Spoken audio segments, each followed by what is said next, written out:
So Tyson, I hate to bring it up, but you know where I'm going with I this. know it. And you might even be able to see this picture in my background. Do you see my background, Stingray? I do, yes. Are you bringing it up?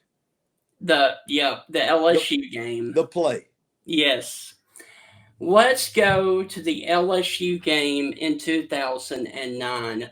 Walk us through that last drive going into that final play, please.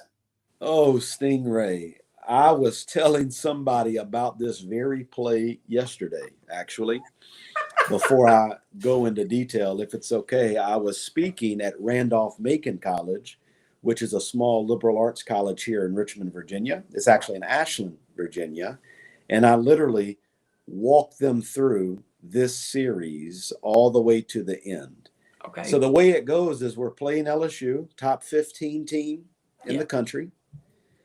We get the ball with 2 or so minutes left in the game on our side of the field, and we slowly drive the ball down. Yeah. We throw a crossing route. I think it was to Leon Berry. After I throw the ball to Leon, I give it to Christian Ducree as a running back. I give it to Anthony Dixon as a running back. And we're inside probably LSU's 25, and we run a speed option to the right. I flip the ball to AD, and he literally runs it all the way till about the 5 yard line. Right. So now it's first and goal from the 5, a minute and a half or so, and we're down by, I believe, 5. First play, I give it to AD, and he gets us till about the 3 yard line.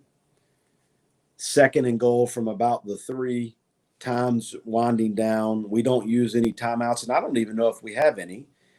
And the next play, we do a tight end pop pass. We either did a tight end pop pass on second down or third down, where I fake it to AD. I try to throw it to Marcus Green in the back of the end zone, Yeah. and I don't get enough air, and it gets tipped incomplete. So it's third down. I give it back to AD, and he gets us to about the 1.5 or 2 yard line. Right. So Stingray, the play, I call it the pitch that never happened. Yes. We are fourth and goal from the 2.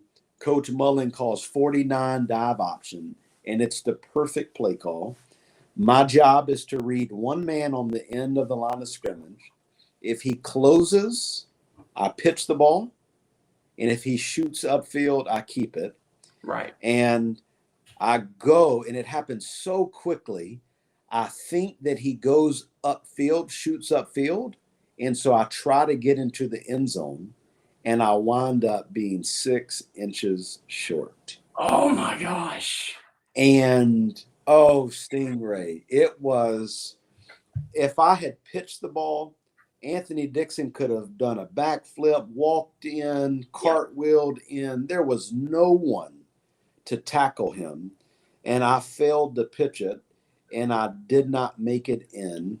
And essentially, they got the ball with less than a minute left, ran out the clock. We lost the game, and it was all because I did not make the pitch.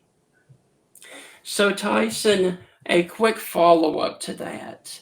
How often are you reminded of that play, and what did you take away from that moment that you still live with today? That's an excellent question, Stingray. If our listeners were in my office right now, they would see behind me that I have literally the picture of that play on my desk in my office. And part of that is, I mean, to your question of what did I learn that day and how has it continued to maybe shape me now? Yes. And how often do I think about it? I think about it probably more often than I would like to think about it. Um, I'll maybe say 2 or 3 particular things that I've learned. One, opportunities come and opportunities go. You never know when they'll be there, but when they come, you have to be ready for them. Right. And if you're not, you lose. And so we lost that day. I did not make the pitch. And so I'm constantly reminded of, hey, be ready for the opportunity because when it comes, you have to seize it. And I didn't.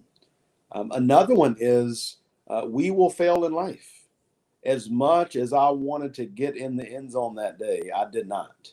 Right. And how I responded that day and the days after really, I would say, grew me up. It helped me to see that even when you fail or fall short of your goals, you still have to wake up the next day, go back to work, Yes. put in the work, and not let it define you. And so I think it's been a reminder that every day you have to take it as it comes. Right. You'll succeed some days, you'll succeed, fail other days. And I had to realize, hey, no matter what, I've got to come back the next day, Right. give it my all, and be ready for the next one. And maybe the last one, Stingray, is it does remind me um, that life is short. And what I mean by that is that happened, 16 years ago. And I can either live in the past or I can allow it to really mold me, shape me, grow me for the future. Yes. And I really do think it helped me to become more effective in the way I relate to others because I know what it's like to fail. I know what it's like for things to essentially be your fault. And I think it's given me a level of empathy for others in times where they thought they could make it and they didn't. And I'm able to help them kind of walk through their own failures and say, hey, you have a chance to let it define you, or you have a chance to let it refine you, grow you, and prepare you for what's next.